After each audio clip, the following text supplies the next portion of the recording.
أعوذ بالله من الشيطان الرجيم.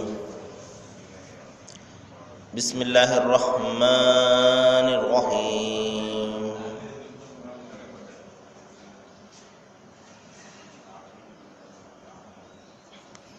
إن في خلق السماوات والأرض واختلاف الليل والنهار لآيات لأولي الألباب الذين يذكرون الله قياما وقعودا وعلى جنوبهم يتفكرون في خلق السماوات والأرض ربنا ما خلقت هذا باطلا سبحانك فقنا عذاب النار.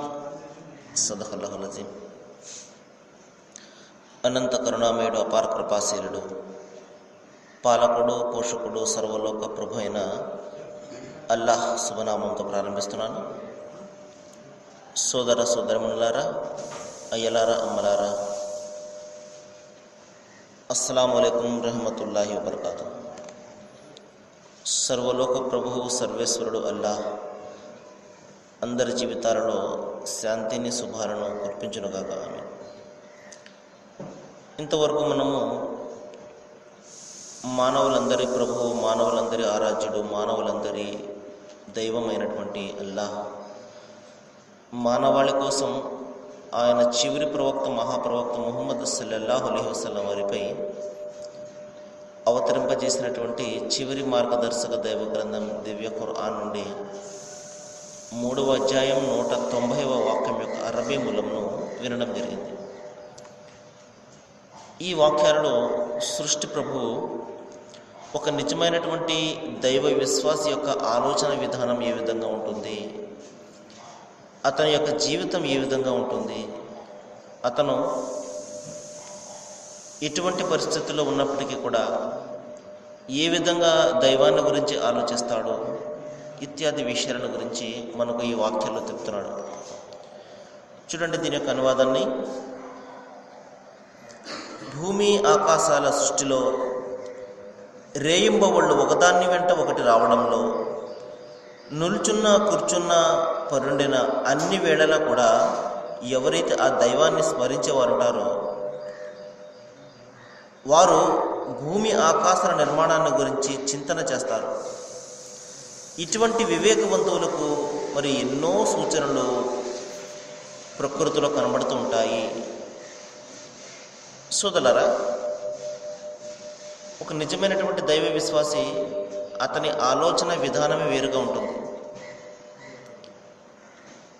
ఒక విశ్వాసి ఎప్పుడైతే పైనుండి దేవుని యొక్క అనుగ్రహాలు కురుస్తుంటాయో, వాన రూపంలో కానివ్వండి, ఎండ రూపంలో కానివ్వండి, ఇంకా మరొకటి రూపంలో ఎప్పుడైతే దైవానుగ్రహాలు కురుస్తుంటాయో వెంటనే అతనికి దైవం జ్ఞాపకం వస్తాడు.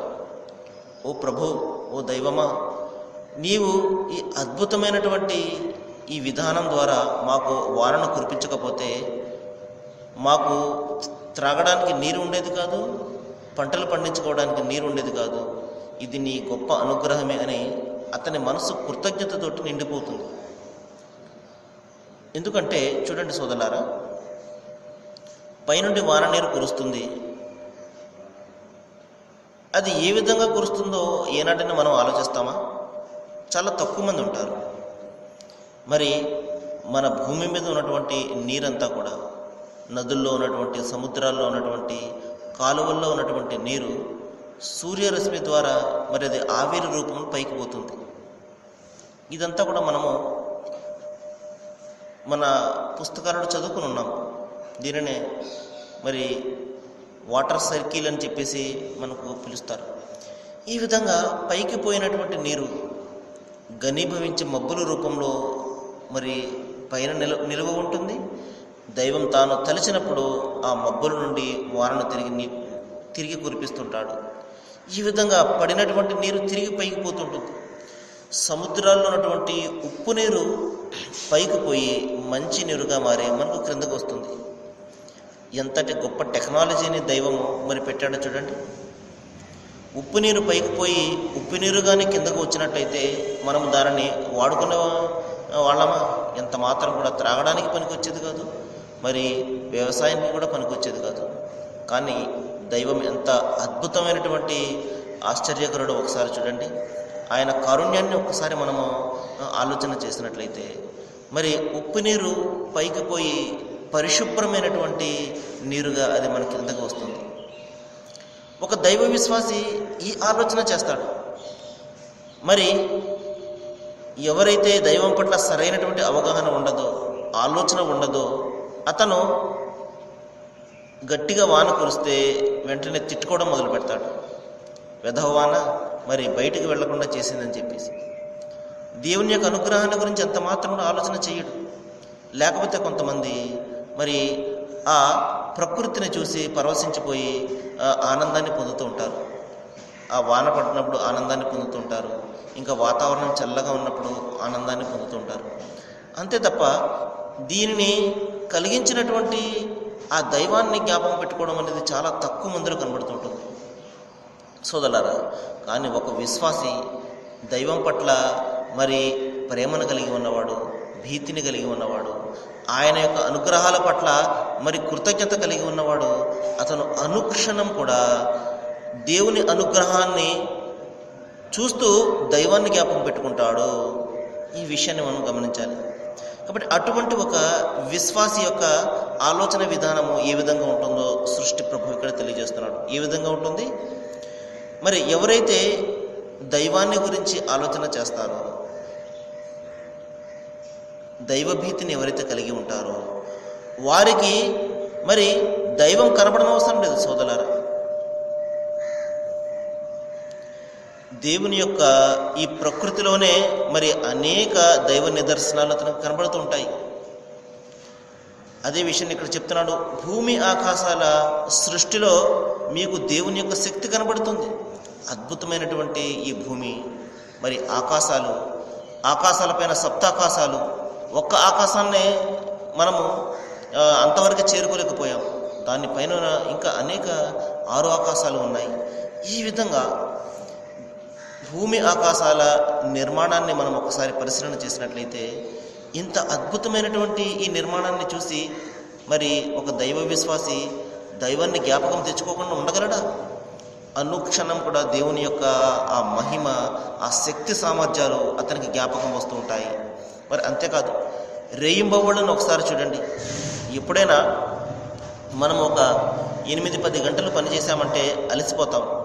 అలసిపోయి మనం విశ్రాంతి తీసుకుంటూ ఉంటాము సోదరులారా. మరి భూమి పుట్టిన దగ్గర నుండి కూడా రేయింబవళ్ళు ఏర్పడుతూనే ఉన్నాయే. ఎప్పుడైనా రాత్రి అలసిపోయి నేను తెల్లవారునని చెప్పేసి ఉండిపోయింది అనుకోండి, 24 గంటలు కూడా మనకు చీకటిగానే ఉంటుంది. ఎప్పుడైనా పగలు అలసిపోయి నేను పోను అంటే 24 గంటలు మనకు పగలుగానే ఉంటుంది. కానీ ఆ విధంగా జరుగుతుందో సోదరులారా? సరైనటువంటి సమయానికి చీకటి పడుతుంది, సరైనటువంటి సమయానికి మరి తెల్లారిపోతుంది. వీటిని నడిపించే ఆ దైవాన్ని గురించి ఎప్పుడైనా మనం ఆలోచన చేస్తామా? జీవితం అంతమైపోతుంది, మరి సంవత్సరాలు మనకు వచ్చేస్తుంటాయి. ఒక రోజున మృత్యువుకు చేరువైపోతాము. కానీ ఏనాడైనా మనసు పెట్టి ఇంత అద్భుతమైనటువంటి ప్రకృతిని మన కోసం పుట్టించినటువంటి ఆ దైవాన్ని జ్ఞాపకం పెట్టుకోవడం ఎప్పుడైనా మనం చేస్తామా సోదరులారా? ఒకసారి మనం మన గుండెల మీద చెయ్యి పెట్టుకుని ఆలోచన చేయాలి. మరి దైవాన్ని ఆయన ఇచ్చినటువంటి అనుగ్రహాలు పొందుతూ ఆయనను జ్ఞాపకం తెచ్చుకోకపోతే మన జీవితానికి ఏదైనా ఒక అర్థం కానీ, పరమార్థం కానీ, అంతరార్థం కానీ ఉన్నదో ఒకసారి ఆలోచన చేయండి సోదరులారా. కానీ ఒక దైవ విశ్వాసి మాత్రము అనుక్షణం కూడా దేవుని అనుగ్రహాలను చూస్తూ దైవం యొక్క అద్భుతమైనటువంటి పనులను, ఆయన చేసినటువంటి అద్భుతాలను గురించి ఆలోచన చేస్తాడు. అతని మనస్సు కృతజ్ఞతతోటి నిండిపోతుంది. ఓ దైవమా, నీవు ఈ విధంగా కలిగించకపోతే నేను ఏమైపోయేవాడిని అని చెప్పేసి అతను తన మనస్సు నిండా కూడా దైవం పట్ల అమితమైనటువంటి ప్రేమను, భక్తిని కలిగి ఉంటాడు. ఇంకా చూడండి, మరి ఒక నిజమైనటువంటి విశ్వాసి 4 గోడల మస్జిద్కో లేకపోతే ఇంకొక ఆరాధనాలయానికి వెళ్ళి అక్కడ దైవాన్ని జ్ఞాపకం పెట్టుకోడు. ఏం చేస్తాడు? అతను నిలుచున్నప్పటికీ కూడా, కూర్చున్నప్పటికీ కూడా, చివరికి పడుకుండే సమయంలో కూడా, పరుండినప్పటికీ కూడా, పడుకుంటూ ఉన్నప్పటికీ కూడా మరి ఆయనను స్మరిస్తూ ఉంటాడు. స్మరించడం అంటే జపం చేసుకోవడం కాదు సోదరులారా. చాలామంది దేవుని స్మరించడం అంటే జపం చేసుకోవడం అని చెప్పేసి భావిస్తుంటారు. దేవుని స్మరించడం అంటే ఆయన యొక్క శక్తి సామర్థ్యాలను, ఆయన చేసినటువంటి ఆశ్చర్యకర పనులను, ఆయన చేసినటువంటి అద్భుత కార్యాలను జ్ఞాపకం పెట్టుకుని మన మనస్సులో కృతజ్ఞతతో నింపుకోవడమే ఆయన స్మరించడము. మరి అదే విషయాన్ని దైవం ఇక్కడ చెప్తున్నాడు. ఎవరైతే నా నిజమైనటువంటి దాసులు ఉంటారో, ఎవరైతే నన్ను నిజంగా ప్రేమిస్తూ ఉంటారో, అటువంటి వారు ఏ స్థితిలో ఉన్నప్పటికీ కూడా, కూర్చుని ఉన్నప్పటికీ కూడా, పడుకుండా ఉన్నప్పటికీ కూడా, నిలబడి ఉన్నప్పటికీ కూడా నన్ను స్మరిస్తూ ఉంటారు. నా ఆలోచనలే వారి మనస్సులో ఉంటాయి. మరి ఎప్పుడైతే దేవుని యొక్క ఆలోచనలు మనసులో ఉంటుందో, మరి వాస్తవానికి అతను ఏ విధంగా కూడా తప్పులు చేయడానికి ప్రయత్నం చేయడు. అనుక్షణం కూడా తనను తాను రక్షించుకుంటూ ఉంటాడు. ఒకవేళ ఏదైనా పొరపాటు జరిగినప్పటికీ కూడా వెంటనే సంభాళించుకొని ఏం చేస్తాడు? ఆ తప్పు నుండి బయటపడడానికి ప్రయత్నం చేస్తాడు. మరి దానిని సరిదిద్దుకోవడానికి నిరంతరం కూడా ప్రయత్నం చేస్తూ ఉంటాడు. అరే, ఈ విధంగా చిన్న తప్పు జరిగిపోయిందే, నేను వెంటనే దీని నుండి బయటపడాలి అని అతను తన జీవితాన్ని ప్రతి అడుగు కూడా సంస్కరించుకుంటూ, బాగు చేసుకుంటూ దైవ మార్గంలో ముందుకు వెళ్ళిపోతూ ఉంటాడు. సోదరులారా, ఇది ఒక నిజమైనటువంటి దైవ విశ్వాసి చేసే పని. ఎందుకంటే అతని మనసులో అనుక్షణం కూడా దైవం నిలిచి ఉంటాడు. అతను పలికే మాటల్లో, అతను చేసే పనుల్లో, అతను చూసే చూపులో కూడా దైవం యొక్క భీతి అతని మనసులో ఉంటుంది. తద్వారా దైవానికి ఏదైతే ఇష్టమో అది చేయడానికి ప్రయత్నం చేస్తాడు. మరి దైవానికి ఏదైతే అయిష్టమో దాని నుండి దూరంగా ఉండడానికి ప్రయత్నం చేస్తూ ఉంటాడు. ఇదే విషయాన్ని దైవం ఇక్కడ చెప్తున్నాడు. నా నిజమైనటువంటి దాసులు మరి ఏ స్థితిలో ఉన్నప్పటికీ కూడా నన్ను జ్ఞాపకం పెట్టుకుంటూ ఉంటారు. మరి అంతేకాదు సుమా, ఎవరైతే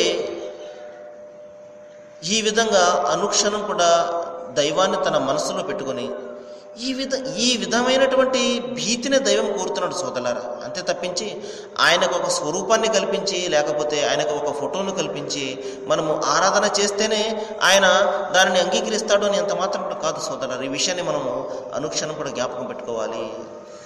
దేవుని యొక్క భీతి, ఆయన పట్ల ప్రేమ నిరంతరం కూడా మన మనస్సులో నిలుపుకొని మనము నిజమైనటువంటి మార్గంలో, సరైనటువంటి మార్గంలో, సత్యమైనటువంటి మార్గంలో వెళ్ళడమే, మనల్ని రక్షించుకుంటూ చెడు మార్గం నుండి రక్షించుకోవడమే నిజమైనటువంటి దైవభీతి.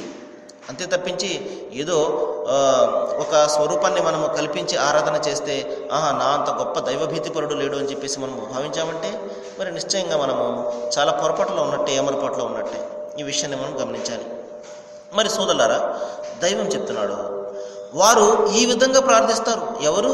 నా నిజమైనటువంటి దైవదాసులు, నన్ను నిజంగా ప్రేమించేవారు, మరి ఏ స్థితిలో ఉన్నప్పటికీ కూడా నన్ను స్మరిస్తూ తమ జీవితాన్ని గడిపేవారు.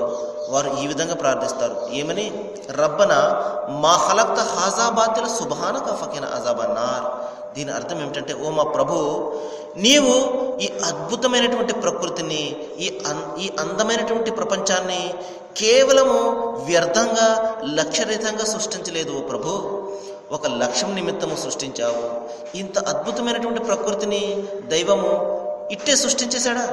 ఏ విధంగా అయితే చిన్నపిల్లలు బొమ్మలతో ఆడుకుంటూ ఉంటారు, మరి కాసేపు అయిన తర్వాత ఆ బొమ్మల్ని చెల్లాచెదురు చేసేసి వెళ్ళిపోతుంటారు.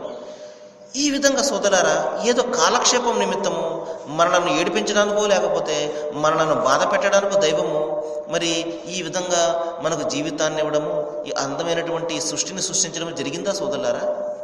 ఎంత మాత్రం కూడా కాదు.